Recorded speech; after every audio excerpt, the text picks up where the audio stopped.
आपकी जो मुमरा देवी है, यहाँ के आर्कोलॉजिकल डिपार्टमेंट के रिपोर्ट के आधार पर मैं बता रहा हूँ, जो ब्रिटिश लोगों ने खोजा वो बुद्धिस्ट केव्स है। ये जो मुंबई नाम है, हमें गर्व है कि मुंबई, बॉम्बे का मुंबई किया, ये अच्छा किया, क्योंकि मुंबई ये जो है ये नाग लोगों से जुड़ा हुआ विरासत है। ये जो एलिफेंटा केव्स है मुंबई में, ये बुद्धिस्ट केव्स है, इसका ब्राह्मणीकरण किया गया। हम लोग क्यों इकट्ठा हुए, या खुफिया विभाग के लोग हो या पुलिस डिपार्टमेंट के लोग हो, हम उनके जरिए से ठाकरे सरकार को भी ये जानकारी देना चाहते हैं। वो भी बीजेपी के खिलाफ है, हम भी बीजेपी के खिलाफ है, हम भी ब्राह्मणों के खिलाफ है।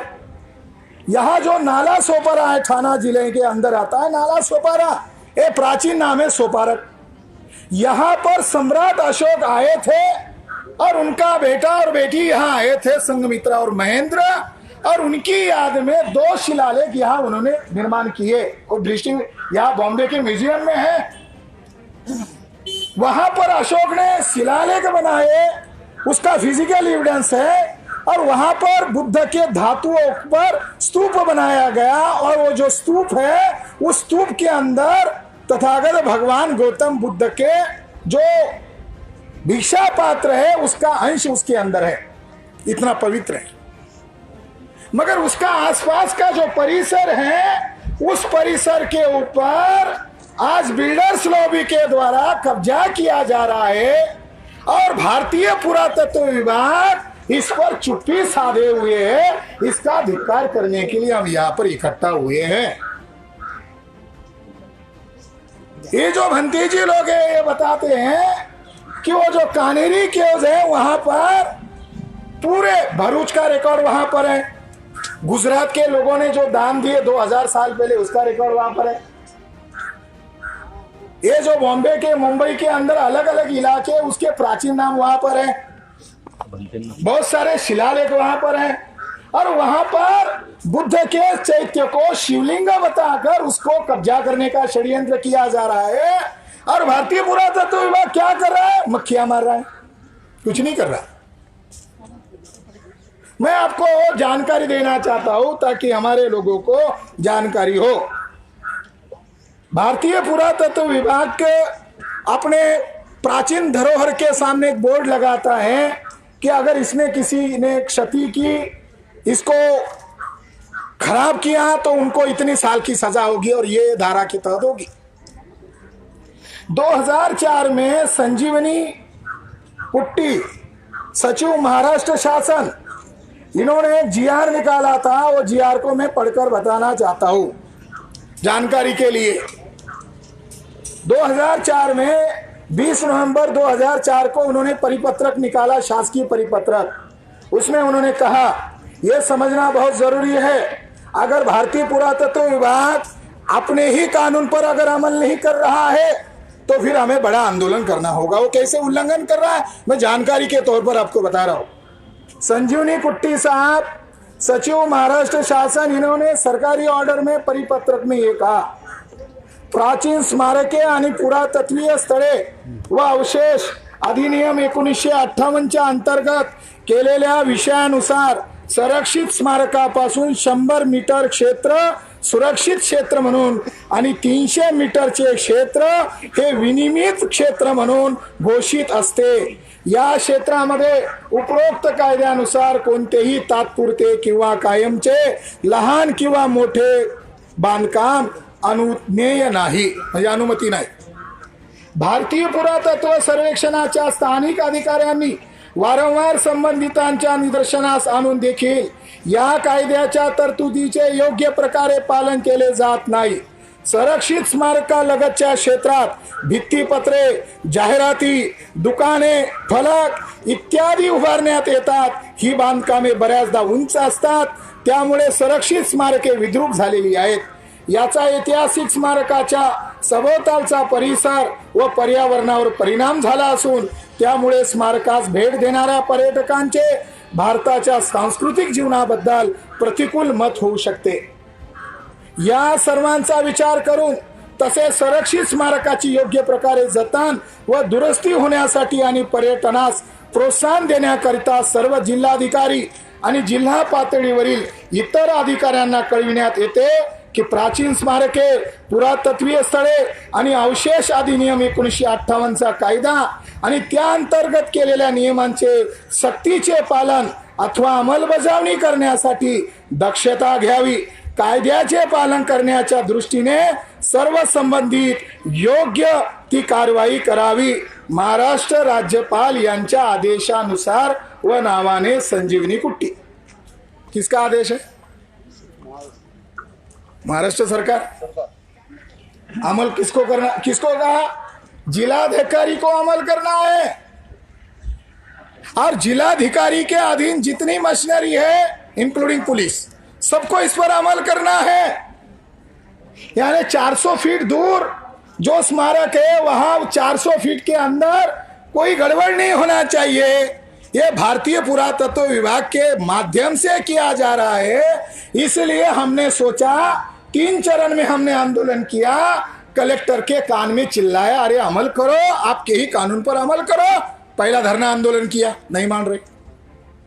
फिर तहसील लेवल का आंदोलन किया, 360 तहसीलों में आंदोलन किया. फिर उसके बाद पहले ही घोषित था कि आज धड़क मोर्चा है. धड़क मोर्चा 4 लोगों का नहीं होता. धड़क मोर्चा 4 लोगों का होता है क्या? हम क्या कर रहे हैं? हम पुलिस के खिलाफ नहीं है. पुलिस के लोग संविधान के तहत काम कर रहे हैं. पुरातत्व विभाग संविधान के तहत काम नहीं कर रहा है. यही बताने के लिए हम आए. निषेध उदाहरण के लिए बता, ये जो महाराष्ट्र में आप चले जाओ, मैं गिनती कर रहा हूं कितने बड़े पाप किए इन पुरातत्व विभाग के लोगों ने. नंबर 1, बुल्ढाना जिले में संग्रामपुर तहसील में डेक्कन कॉलेज के बीसी देवतारे जो आर्कियोलॉजिस्ट थे, इन्होंने उत्खनन कार्य किया बुल्ढाना जिले में भोन गांव में. उत्खनन करते करते खेती के अंदर उन्हें एक स्तूप मिला. हमारे भाई को जानकारी नहीं तो जानकारी हो जाएगी, वो भी हमारे लोग हैं.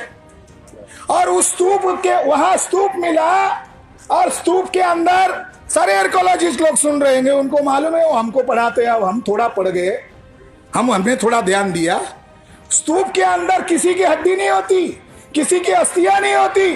केवल और केवल सम्राट अशोक के द्वारा पुनर्स्थापित किए हुए 84,000 जो स्तूप है उसके अंदर भगवान बुद्ध की अस्थियां होती है. इसीलिए स्तूप को प्रदक्षिणा करते. वहां स्तूप मिला, उन्होंने बीचे बीच खोदा. खोदने के बाद उन्हें घंटी मिला, अस्थि कलश मिला, पंचधातु का अस्थि कलश तो मिला. उसको अंदर देखा, उसमें कोयला था, हड्डी थी. और उसको किस समय का है, क्योंकि वहां का शिलालेख के टूटे हुए हिस्से मिले, यानी शिलालेख भी टूटा हुआ मिला. इसलिए शिलालेख के आधार पर पता चल सकता था. शिलालेख भी सबूत नहीं है. फिर उन लोगों ने क्या किया, वो जो लखनऊ में प्रयोगशाला है वहां पर वो कोयला और जो अस्थि हड्डियां मिली वहां कार्बन डेटिंग के लिए भेजा. कार्बन डेटिंग में 2 समय निकले. जो अवशेष है धातु है ऊपर का, उसका पीरियड निकला ईसा पूर्व 300. ईसा पूर्व 300 का मतलब है सम्राट अशोक के समय का वो कार्यकाल का है. अंदर जो हड्डियां मिली, जो कोयला मिला, उसका समय मिला 2500 प्लस 80 साल, यानी 2500 साल पुराना निकला. और 2500 साल पुराने पहले कौन महापुरुष हुआ? भगवान बुद्ध हुए. यानी बुल्ढाना जिले में सम्राट अशोक निर्मित एक स्तूप मिला और जिसके अंदर भगवान बुद्ध की अस्थि मिली. ये प्रमाणित हो गया. देवतारे ने बहुत बड़े आदमी है, ओबीसी थे, पिछड़े वर्ग के थे. उनको लगा ब्रिटिश लोग भी खोज करते थे, उनका नाम होता था. आज मैंने खोज किया, मेरा नाम होगा. जब रिपोर्ट आएगा तब आएगा. उन्होंने इंटरनेशनल मैगजीन में एक छोटा आर्टिकल पब्लिश कर दिया. अब गलती हो गई, उन्होंने पब्लिश कर दिया. जैसे ही वो इंटरनेशनल लेवल पर गया, एएसआई के हेड ऑफिस को पता चला, उन्होंने कांग्रेस सरकार को निर्देश दिया. कांग्रेस के ब्राह्मणों ने 2007 में ऑर्डर निकाला. क्या ऑर्डर निकाला?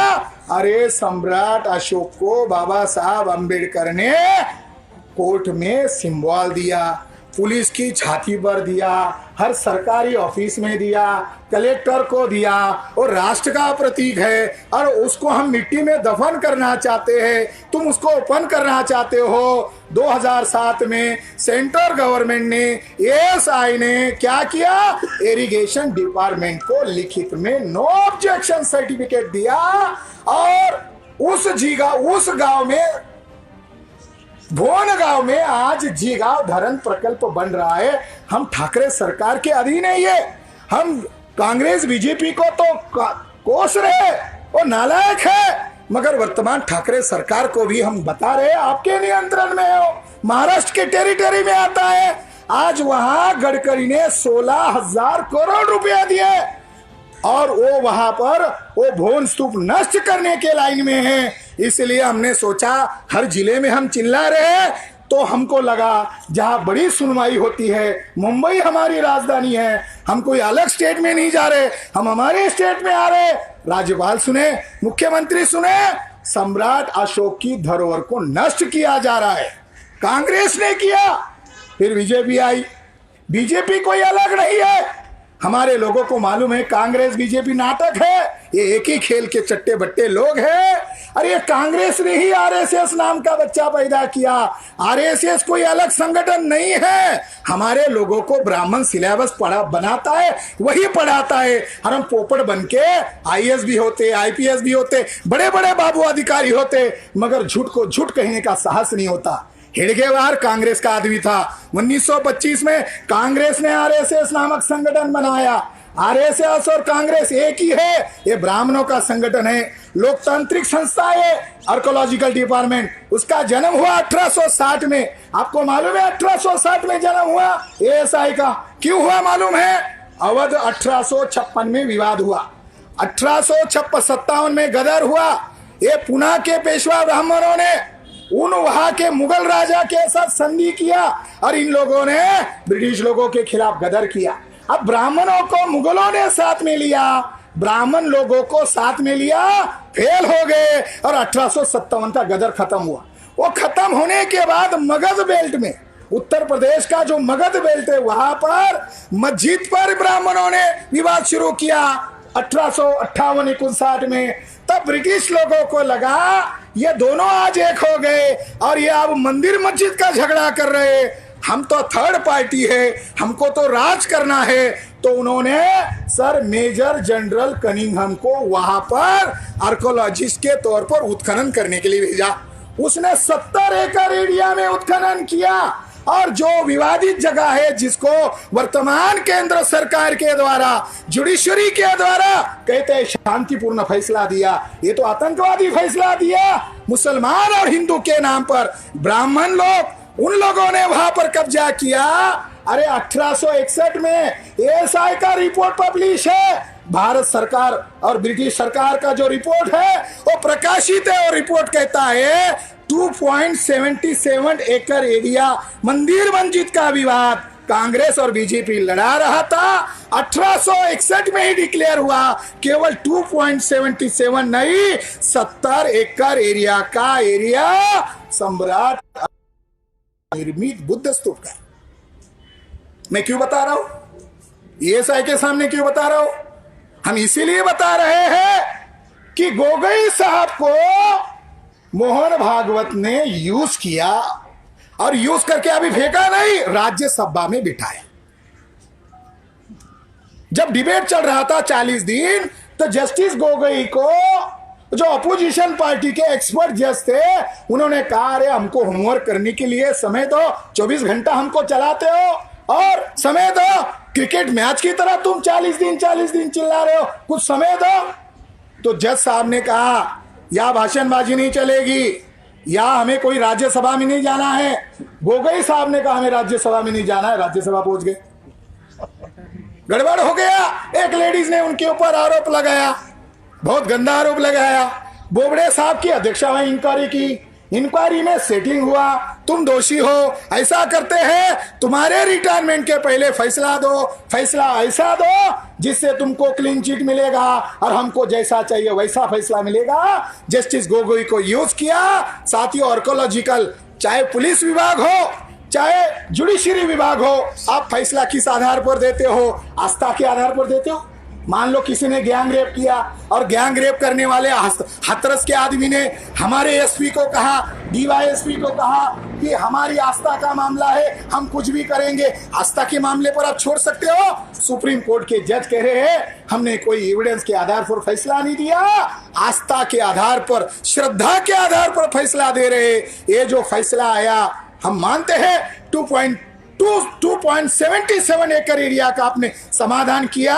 जैसे ही लॉकडाउन घोषित हुआ, प्रधानमंत्री ने ऐलान किया भारत में लॉकडाउन किया जाता है, घर के बाहर मत निकलो। पुलिसों को डंडा मारना पड़ा, लोग परेशान हो गए, सारे लोग घरों के अंदर थे। 25 तारीख को उत्तर प्रदेश का सीएम योगी आदित्यनाथ सवेरे 5 बजे 3000 पंडों को लेकर जाता है और उस तारीख से लेकर 21 मई तक लॉकडाउन के अंदर सारे लोग घरों के अंदर थे।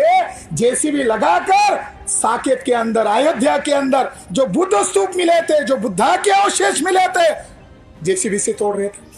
हमारे लिए लॉकडाउन है, हमारे लिए कानून है। योगी आदित्यनाथ के लिए कोई कानून नहीं, मोहन भागवत के लिए कोई कानून नहीं, नरेंद्र मोदी के लिए कोई कानून नहीं।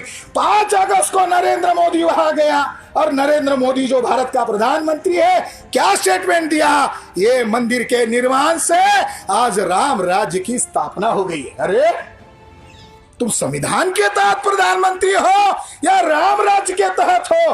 रामायण में तो लिखा है शूद्र शंभू की जैसी कत्ल करना है वैसे शूद्र का कत्ल करो। नरेंद्र मोदी तुम राम राज्य की घोषणा कर रहे हो, शंभू की हत्या किया ब्राह्मणों ने, तुम ब्राह्मणों का काम कर रहे हो। नरेंद्र मोदी संविधान के दायरे में नहीं है।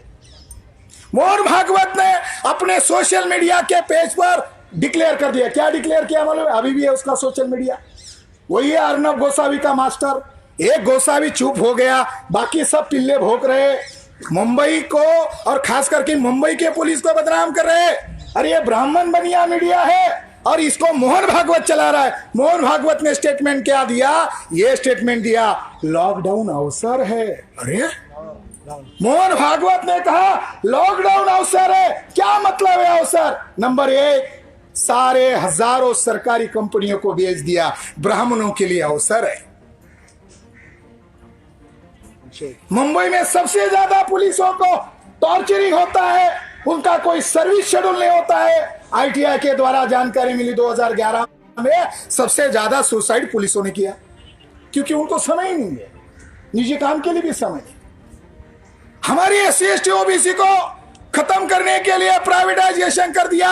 अब रेलवे किसका है? अडानी अंबानी का है। साथियों, हम लोकतंत्र के लिए गोलियां खाने के लिए तैयार है, हम लोकतंत्र को बचाने के लिए अपनी जान की बाजी लगाने के लिए तैयार है, हम संविधान को बचाना चाहते हैं। और सरकार के लोग सरकार और संविधान और कानून के नाम पर एक काला कानून हमारे ऊपर थोपना चाहते हैं। बड़ा लोकतंत्र है, सारी सरकारी कंपनियां बेच दिया, अवसर है। यहां पनवेल में एयरपोर्ट बना हुआ है, वो किसका है किसका नहीं है ये काम आर्कोलॉजिकल डिपार्टमेंट का है। पुलिसों को, कलेक्टर को सड़क पर उतारा लॉकडाउन में, और पनवेल के अंदर जो गुफा है 7वीं 8वीं शताब्दी की, जेसीबी लगाकर तोड़ दिया। क्यों नहीं उतरेंगे हम लॉकडाउन के कार्यकाल में ही? क्यों नहीं उतरेंगे? अरे तुम लॉकडाउन को अवसर मान रहे हो, तुम सरकारी जॉब खत्म कर रहे हो। तुम लोग लॉकडाउन के अंदर क्या कर रहे हो? केओस को तोड़ रहे हो। तुम लॉकडाउन के अंदर साकेत को तोड़ा। मैं आपको बता दूं क्या किया गोगोई ने? राष्ट्रद्रोह किया। जो सर न्यायाधीश हुआ उसने राष्ट्रद्रोह किया। मैं आपको बताता हूं, एएसआई का रिपोर्ट के आधार पर बता रहा हूं, कोई दूसरा रिपोर्ट नहीं, कोई गांव की गप्पा नहीं बता रहा हूं। एएसआई 2003 का रिपोर्ट जो इलाहाबाद हाई कोर्ट में सबमिट किया था, जो सुप्रीम कोर्ट में सबमिट किया था, उसके अंदर लिखा है 4 लेयर मिले। जो मंदिर मस्जिद की जगह थी 4 लेयर मिले। ऊपर मिला कुमार देवी बुद्धिस्ट रानी है, 11वीं शताब्दी। नीचे गए गुप्त काल मिला, नीचे गए कुषाण काल मिला, और लास्ट में गए मौर्य काल मिला। मौर्य काल की धरोहर है। 2.77 एकड़ एरिया का विवाद ने हल किया। अभी मोदी गवर्नमेंट ने लॉकडाउन का सहारा लेकर वहां पर 4 बड़े बुद्ध स्तूप है। एक स्तूप के अंदर तथागत भगवान गौतम बुद्ध के दांत है, दांत की अस्थियां है, नाखून है, बाल के अवशेष है उस स्तूप के अंदर है। एक का नाम मणि पर्वत है, ब्राह्मणों ने उसको मणि पर्वत कह दिया। एक का नाम सुग्रीव पर्वत कह दिया। एक का नाम कुबेर पर्वत कह दिया। वो कितने एकड़ एरिया में है? 70 एकड़ एरिया में। भारतीय पुरातत्व विभाग के डायरेक्टर जनरल को मैंने फोन किया, अरे वो चंपत राय वो ऐसा कह रहा है, ये मिले वो मिले, तुम क्यों नहीं बोल रहे हो? आरएसएस के लोग आर्कोलॉजिस्ट है क्या? आरएसएस के लोग और वो मंदिर ट्रस्ट के लोग कोई सरकारी संस्था है क्या? तुम क्यों नहीं बोल रहे हो? तो डायरेक्टर जनरल भी ब्राह्मण, उसने क्या कहा, हमें ऊपर से ऑर्डर है बोलना मत। तो हमने सोचा तुम्हें बोलना मना है, हमारे बाप ने हमको आर्टिकल 19 दिया, वो काय के लिए दिया? पूजा करने के लिए दिया। हम बोलेंगे एएसआई के लोग राष्ट्रद्रोह का काम कर रहे हैं। आर्कोलॉजिकल सर्वे ऑफ इंडिया चुप है। भोन का स्तूप नष्ट होने वाला है और लास्ट स्टेप में है। उसको जतन करने का काम किसका था? आर्कोलॉजिकल सर्वे ऑफ इंडिया का था, वो नष्ट होने वाला। हम आगे चले जाओ तेर में, आगे चले जाओ तेर, उस्मानाबाद जिला, आपके भी कोई रिश्तेदार होंगे, वहां पूछो। तेर नामक तेर ये उस्मानाबाद जिले में, वहां पर 7-8 बुद्ध स्तूप है। एक स्तूप एक जमीन के अंदर है और कितना बड़ा है? सांची इतना बड़ा है। और उन स्तूप को नष्ट होने दिया जा रहा है और एएसआई के द्वारा होने दिया जा रहा है। हम क्या करेंगे? पूजा करेंगे? एएसआई की पूजा करेंगे? वहां खत्म हो रहा है। साथियों, मराठवाड़ा में है, विदर्भ में जाओ, वहां पौनी में फरवरी महीने में हमको रिपोर्ट मिला, हमारे साथियों के द्वारा मिला। पौनी डिस्ट्रिक्ट में, भंडारा डिस्ट्रिक्ट में पौनी में एक सादा एमएलए बीजेपी का बिल्डर लॉबी को हाथ में लेकर जेसीबी चला रहा है। वहां 2500 साल पुराना बुद्ध स्तूप है, उसको तोड़ने का काम कर रहा है। हमने कहा अभी हम साउथ इंडिया में ईवीएम के खिलाफ परिवर्तन यात्रा कर रहे हैं, केरल तक जाते हैं, फिर आते हैं, तब तक वहां के एएसआई को ज्ञापन दो। एएसआई के ज्ञापन दिया, जवाब आया कार्रवाई करेंगे, कुछ कार्रवाई नहीं किया। एमएलए ने जेसीबी लगाकर वो अमूल्य धातु तोड़ा जो 2500 साल पुराना है। एएसआई क्या कर रहा है? अब की कानेरी और यहां पर जो हो रहा है नाला सोपारा में, एएसआई क्या कर रहा है? आपको सुनकर आश्चर्य लगेगा, डेक्कन कॉलेज पर मैं मोर्चा लेकर गया था 2 तारीख को। वहां पर क्यों? वहां पर इसीलिए गया कि जो बुद्ध का पवित्र अस्थि मिला वो डेक्कन कॉलेज में रखा हुआ है, उनको पूछने के लिए गया कि कहाँ है वो पवित्र अस्थि जिसके अंदर भगवान बुद्ध के अस्थियां है। जवाब मिला वो हमसे गायब है। साथियों, ये बात अगर महाराष्ट्र के 44,000 गांव में छोड़ो, अगर महाराष्ट्र के ही लोगों ने अगर आंदोलन किया तो पूरे वर्ल्ड में बुद्धिज्म फैला हुआ है, ब्राह्मणों को मुश्किल हो। मगर मीडिया बता नहीं रहा है, ब्राह्मण मीडिया नहीं बता रहा है। इसीलिए साथियों, यहां पर हम आए हैं, एएसआई को सुनाने के लिए आए हैं। एएसआई क्या है? ये हमारी प्रॉपर्टी है, भारत सरकार की प्रॉपर्टी है, सबका प्राइवेटाइजेशन किया जा रहा है। आपको जानकारी देता हूं, 2014 में बीजेपी ने ईवीएम घोटाला किया। ये सारा क्यों हो रहा है? हम कितने भी आंदोलन करें, कुछ होने वाला नहीं। ये हो क्यों रहा है? इसकी मूल वजह क्या है? इसकी मूल वजह 2 लोग, एक ईवीएम और एक ब्राह्मण। 2014 में ईवीएम घोटाला किया। 8 अक्टूबर 2013 को जस्टिस सदाशिवम ने सुब्रमण्यम स्वामी के केस पर फैसला सुनाया, ईवीएम मशीन से फ्री फेयर ट्रांसपेरेंट चुनाव नहीं हो सकता। ऐसा फैसला सुनाया। ये अर्णव गोसावी तब जिंदा था, मरा नहीं। ये सारे आरएसएस के पिल्ले हैं, ये ब्राह्मण बनिया मीडिया के लोग, इन्होंने इस खबर को, राष्ट्रीय खबर को दबा दिया। ये घोटाला करके आ गए। कांग्रेस ने सहायता दिया, कांग्रेस बीजेपी एक है, सहायता दिया, केंद्र और राज्य में सरकार हासिल किया, और हासिल करने के बाद क्या किया? कानून बनाया। अब पुरातत्व विभाग का काम निकाल रहे हैं और उनका प्राइवेटाइजेशन कर रहे हैं। 100 हेरिटेज को बेचने का लिस्ट घोषित कर दिया। केवल रेलवे को बेच नहीं दिया, केवल बस को बेच नहीं दिया, केवल अस्पताल को बेचने का कार्यक्रम नहीं चल रहा है, केवल बीएसएनएल एयर इंडिया को बेचने का कार्यक्रम नहीं चल रहा है। साथियों, हमारे जो एशियन हेरिटेज है इसको बेचने का कार्यक्रम शुरू कर दिया। उसके तहत लाल किला पूंजीपति को बेच दिया है। ये मैं उदाहरण के तौर पर आपको बता रहा हूं। ये ईवीएम से संभव हुआ। इसलिए साथियों, हम यहां पर जो आए हैं, एएसआई का ब्रिटिश लोग चले जाने के बाद से लेकर आज तक इसका हेड ब्राह्मण हुआ है। अभी भी ब्राह्मण है। शर्मा हेड है उसका, सारे के सारे हेड ब्राह्मण है। एक कर्मचारी SC ST OBC के अंदर वो कुछ नहीं कर पाते क्योंकि एक चोटी वाला उनको नचाता है। कितनी औकात है उनकी? केवल 3% है। ब्राह्मण केवल 3% है। आमने सामने आ जाओ, भीमा कोरेगा हो जाएगा। 3% लोग हैं, केवल 3% लोग हैं, मगर आज उन्होंने लोकतंत्र के चारों स्तंभ पर नाजायज कब्जा किया। पार्लियामेंट पर ब्राह्मणों का कब्जा, कांग्रेस ब्राह्मणों की पार्टी, 3% ब्राह्मणों की पार्टी। ज्योतिबा फुले इनको पंडों की पार्टी बोलते थे। हमारे बाप ने उसका विरोध किया, फुले शाह अंबेडकर ने विरोध किया। ब्राह्मणों की पार्टी, बीजेपी ब्राह्मणों की पार्टी, माकप भाकप ब्राह्मणों की पार्टी, तृणमूल कांग्रेस ब्राह्मणों की पार्टी। 3% ब्राह्मण का 4 राष्ट्रीय दल। SC ST 22.5%, एक भी राष्ट्रीय दल नहीं। जूते खाओ, एक भी राष्ट्रीय पार्टी नहीं। OBC की एक भी राष्ट्रीय पार्टी नहीं। शरद पवार की राज्य की पार्टी, मालूम है? शरद पवार की राज्य की पार्टी। बिहार का इलेक्शन लड़ रहा है, चल रहा है। बैकवर्ड कास्ट के लोग, अलग अलग राज्य के लोग लड़ सकते हैं। लालू को कहा महाराष्ट्र में मत आना, उधर के यादव को कहा यूपी के अंदर लड़ना, साउथ के बैकवर्ड को कहा तुम राज्य का इलेक्शन लड़ना। मगर ब्राह्मण राष्ट्रीय बन जाता है और हम लोग क्षेत्रीय बन जाते, हम लोग रीजनल बन जाते। 3% ब्राह्मणों का पार्लियामेंट पर कब्जा। 131 SC के खासदार है, ST के आमदा का MP है। 1050 MLA बैठे अंदर। ये हमको मोर्चा नहीं निकालना चाहिए था। ये 131 जो हमारे SC ST के हैं, अगर हिजड़ों की तरह भी ये पार्लियामेंट में और असेंबली में बोलते हैं तो हमको इधर मोर्चा निकलने की जरूरत नहीं पड़ती। वो ही हमारा लोकतांत्रिक प्रतिनिधि है, वो काम कर देते। मगर वो दलाल बने हुए, भड़वे बने हुए, बाबा साहब का शब्द दलाल और भड़वे, वो काम नहीं कर रहे। दूसरा है जुडिशरी के ऊपर ब्राह्मणों का नियंत्रण। 360 जजेस है हाई कोर्ट में, 360 के 360 ब्राह्मण। एक हाथ गायकवाड़, एक हाथ पवार है, आचार खाने जैसा रखने के लिए। एक आध मुस्लिम है। 360 के 360 ब्राह्मण। हाई कोर्ट हायर बदमाश ब्राह्मण है। 28 जजेस है सुप्रीम कोर्ट के, 28 के 28 ब्राह्मण। एक गवाही पहुंचा रासू गवई का खानदान का, वो तो अंबेडकरवादी है। उसने तो जजमेंट में कहा जो मोदी सरकार के खिलाफ बोलेगा उसकी CBI जांच करेंगे। अरे तेरा बाप तो महान अंबेडकरवादी था। तू मोदी के लिए काम कर रहा है कि संविधान के लिए काम कर रहा है? जुडिशरी, मीडिया ब्राह्मणों के, अर्णव गोस्वामी। उसी तरह ASI भी ब्राह्मणों के कब्जे में। हमें कोई खुशी नहीं हो रही है। महामारी में इन लोगों ने धोखा किया, षड्यंत्र किया, इसके खिलाफ हम आए।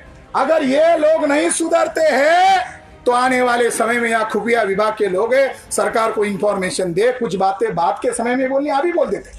अगर ASI नहीं, जो हमारा मेमोरेंडम है, जो हमारी बातें, अरे हम अलग नहीं बोल रहे, ASI के रिकॉर्ड से बोल रहे, हम हमारे मन से नहीं बोल रहे। अगर ये नहीं मानते हैं तो फिर पूरे भारत से, पूरे महाराष्ट्र से हम लोग मोर्चा निकालेंगे। नागपुर चलो, नागपुर में मोर्चा निकालेंगे और संघ कार्यालय पर मोर्चा निकालेंगे। हमारे लोकतंत्र में हमारी सुनवाई नहीं हो रही है। लोकतंत्र में हमारी सुनवाई नहीं हो रही है।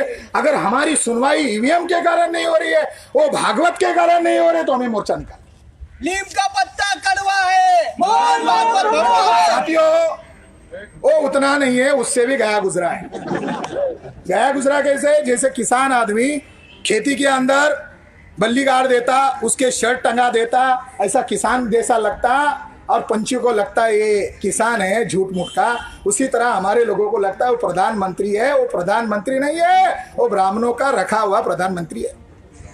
बुझगावना कुछ नहीं करता, OBC की जनगणना नहीं करता। तो मोहन भागवत जो है ये सारे षड्यंत्र का करता धरता है। इसलिए ये जो लोकतांत्रिक ढंग से हम यहाँ आए हैं, हम यहाँ पर शांतिपूर्ण ढंग से आए हैं।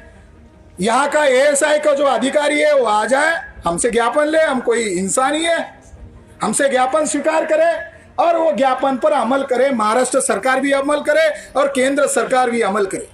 आने वाले समय में हमको उग्र आंदोलन करना है। लॉकडाउन के कारण हम भी, अनलॉक के कारण हम भी रुके हुए हैं। हमें ज्यादा से ज्यादा तैयारी करनी है। ये लोग संविधान को बदलने का काम कर रहे, जो रिजर्वेशन खत्म कर रहे। अरे कलेक्टर बनना है तो IAS की परीक्षा नहीं होना पड़ेगा। अभी पूंजीपति को और बच्चे को लगा मैं कलेक्टर बनूं तो बन जाएगा। लोकतंत्र खत्म हो गया है। आपको जानकारी के लिए बताता हूं, ये केंद्र सरकार ने इस्राएली मिलिट्री के साथ तक करार किया है, पुलिस हमको कल मारेगी, आज मारेगी, हम सह लेंगे। क्यों? वो हमारे खून के भाई। मिलिट्री हमको मारेगी, आज हम सह लेंगे क्योंकि वो हमारे खून के भाई है। कल क्या होगा? कल इस्राएली मिलिट्री आएगा, वो हमारे कहा खून के भाई है। तो प्लानिंग चल रहा है। देश के अंदर जो अशांतता पैदा हो रही है उसका कुछ कारण है।